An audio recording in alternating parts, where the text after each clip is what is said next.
ఆదిలాబాద్ జిల్లాలో పదవులన్నీ వివేక్ కుటుంబానికి ఇస్తారా అని పరోక్షంగా పార్టీని హెచ్చరించారు మంచిర్యాల కాంగ్రెస్ ఎమ్మెల్యే ప్రేమ్ సాగర్ రావు.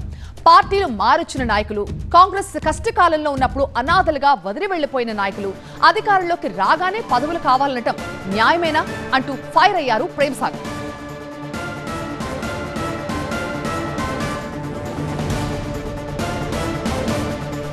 ఎమ్మెల్యే ప్రేమ్ సాగర్ రావు వ్యాఖ్యల పూర్తి సమాచారం టీవీ9 ప్రతినిధి నరేష్ వివరిస్తారు. అలాగే జ్యోతి మనతో పాటుగా ఎమ్మెల్యే ప్రేమ్ సాగర్ రావు ఉన్నారు. మీ వ్యాఖ్యల వెనుక ఆంతర్యం ఏంటి, కారణాలు ఏంటి? మంత్రివర్గ విస్తరణ ఆగిపోయింది, ఆ లిస్టులో మీరు ఉన్నారా? ఇప్పుడు చేసిన వ్యాఖ్యలను ఎలా చూడొచ్చు? గడిచిన 25 సంవత్సరాల నుంచి నేను నా కోసం నాకు ఏ పదవి ఇచ్చినా తీసుకుంటా పోయినా. నేను సరే నాకు అన్యాయం జరిగినా ఇప్పుడు పట్టించుకోలేదు. ఒక 10 సార్లు పోటీ చేస్తే అప్పుడు గెలిచింది, మళ్ళీ మొన్న గెలిచాను. ఈ 2 సార్లు కాంగ్రెస్ పార్టీ వాతావరణం అనుకూలంగా ఉండే, అంటే ఎవరికి టికెట్ వచ్చినా వాళ్ళు గెలిచే పరిస్థితి, ఆ రకంగా గెలిచాను.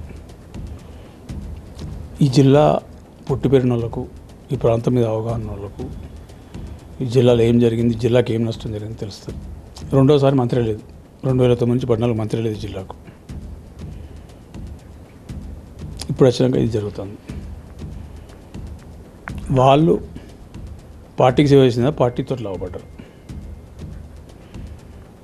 అన్ని పార్టీలు తిరిగి అన్నీ చెప్పాను నేను. భట్టి గారు పాదయాత్ర 7 రోజులు చేసింది అక్కడ. అప్పుడు ఆసాద్ మన ఖానాపూర్ బొజ్జు దగ్గర చేసిన, బొజ్జు కూడా తిరిగిండు. ఇందిరావిల్లాది ఉన్నాడు, అక్కడ అన్నీ జరిగింది. 7 రోజులు పాదయాత్ర చేస్తే 7 నిమిషాలు కూడా ఒక మనిషే రాలేదు. ఖర్గే గారి మీటింగ్కు కనీసం అటెండ్ కూడా కాలేదు. మంది తెచ్చు సంగతి దేవుడు. ఇక ఇంకో సోదరుడు కరెక్ట్ నామినేషన్కి 6 రోజులు 7 రోజుల ముందు వచ్చిండ్రు. కాంగ్రెస్ పార్టీ కష్టకాలం ఉన్నప్పుడు, తెలంగాణ ఉద్యమం నడిచినప్పుడు టీఆర్ఎస్లో పోయి మళ్ళీ వచ్చి మళ్ళీ పోటీ చేసి మళ్ళీ టీఆర్ఎస్లో పోయి టీఆర్ఎస్లోకి పోయి ఆ సీఎంకి అడ్వైజర్ చేశారు. ఆడ పదవి అనుభవించారు. వాళ్ళు 2014 టికెట్ ఇవ్వకపోతే మళ్ళీ ఇటు వచ్చారు. సో మళ్ళీ ఇట్లా బీజేపీకి పోయారు. బీజేపీలో నేషనల్ కమిటీ మెంబర్ చేసిండ్రు. అంటే టీఆర్ఎస్లో పదవే, బీజేపీలో పదవే. ఇవాళ కాంగ్రెస్ పార్టీ మీద ప్రేమతో రాలే వాళ్ళు. ఇది వాస్తవం.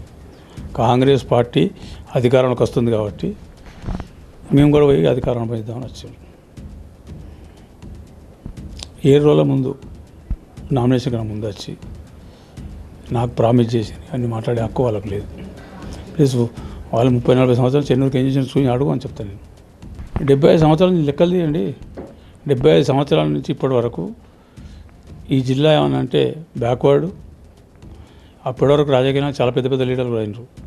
ఎవరు కూడా జిల్లా గురించి పట్టించుకోకుండా, ప్రాంతం గురించి పట్టించుకోకుండా వాళ్ళ సొంత లాభాలు, వాళ్ళ పదవులు కాపాడుకోవడం తప్ప ఇప్పుడు చేయలేదు.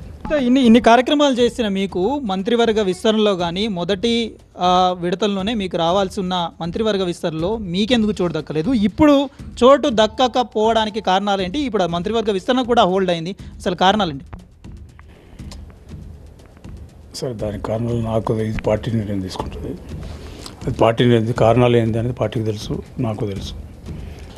అందుకనే ఈరోజు కార్యకర్తలు కానీ నాయకులు మొత్తం వాళ్ళు అనాథలు అయిపోయే పరిస్థితి వచ్చింది. వాళ్ళు పార్టీలు మారొచ్చిన వాళ్ళు మొన్నటిదాకా ఆడ పదవి నడిపించిన మళ్ళీ వచ్చి ఈడ నడిపించుకుంటూ, అప్పుడు వాళ్ళే వీళ్ళని ఇబ్బంది కేసులు పెట్టింది. మళ్ళీ వచ్చి వాళ్ళు చేస్తే వీళ్ళేడో పోవాలి.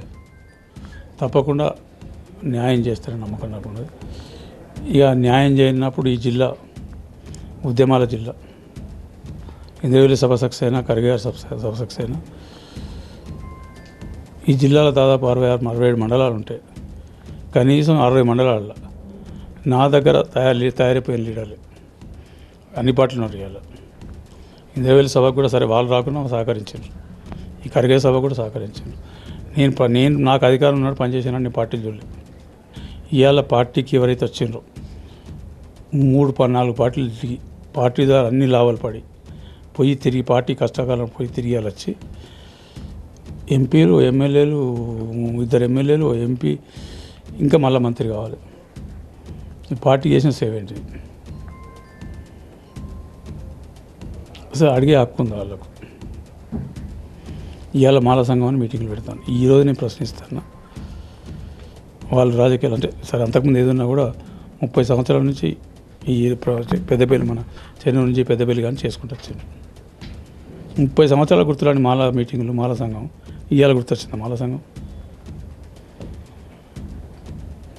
ఇవాళ నేనేం చేసిన, నేను చేసిన లీడర్లు ఎవరు? వెలుమని చేసిన లేకపోతే రెడ్డిని చేసిన? అందరినీ ఎస్టీలను తయారు చేసిన లీడర్. ఉద్యమం టైంలో అందరూ టీఆర్ఎస్ పోతే ఈ ఉమ్మడి జిల్లాలో ఒక్క కార్యకర్త పోకుండా అసలు ఉద్యమం చేస్తాం బట్ కాపాడుకున్నాం. కాంగ్రెస్ పార్టీ ఇచ్చిపెట్టుకోలే. వీళ్ళ పదవుల కోసం పోయిన అందరూ వచ్చారు. ఇవాళ వాళ్ళకి పదవి అర్హత ఎక్కడ చెప్పండి? ఇప్పటి వరకు నేను ప్రశాంతంగా ఎందుకు అంటే ఏ రకమైన తాళ ఎందుకున్నా అంటే అద్దులు దాడుతున్నాయి. ఉమ్మడి జిల్లాకు అన్యాయం నేను బతుకున్న జరగనియాలి. దానికోసం ఇవాళ నేను ఓటు తెరవాల్సి వస్తుంది. ఇప్పటిదాకా తెరవలేదు. ఉద్యమం అంటున్నారు, ఇక్కడ ఉద్యమాల కిల్లా ఇది ఆదిలాబాదు ఎట్లా ఉండబోతుంది? అంటే ఏ స్థాయి ఉద్యమాలు చేస్తారంటే ఒకవేళ అన్యాయం జరిగితే ఉమ్మడి ఆదిలాబాద్ చేయాల్సిన అవసరం రాదు అని అనుకుంటున్నాను. అవసరం రాదు. పార్టీ ఖచ్చితంగా గుర్తిస్తుంది. పార్టీకి అవసరం ఎవరు, ప్రజలకు అవసరం ఎవరు, కార్యకర్తలకు అవసరం ఎవరు, దాన్ని తప్పకుండా గుర్తిస్తుంది, జరుగుతుంది. ఇది ఓవరాల్గా ఉమ్మడి ఆదిలాబాద్ జిల్లాకు సంబంధించి అన్యాయం జరిగితే సహించేది లేదని చెప్తున్నారు. ఈ పార్టీలు మారొచ్చిన నేతలకు కాదు, ప్రజలతో కార్యకర్తలతో పార్టీని కాపాడుకుంటూ ముందుకు వెళ్ళవలసిన వాళ్లకు అధిష్టానం న్యాయం చేస్తుందన్న నమ్మకం ఉందంటూ ధీమా వ్యక్తం చేస్తున్నారు MLA Prem Sagar Rao. Camera person ప్రవీణ్తో నరేష్, TV9 మంచిర్యాల.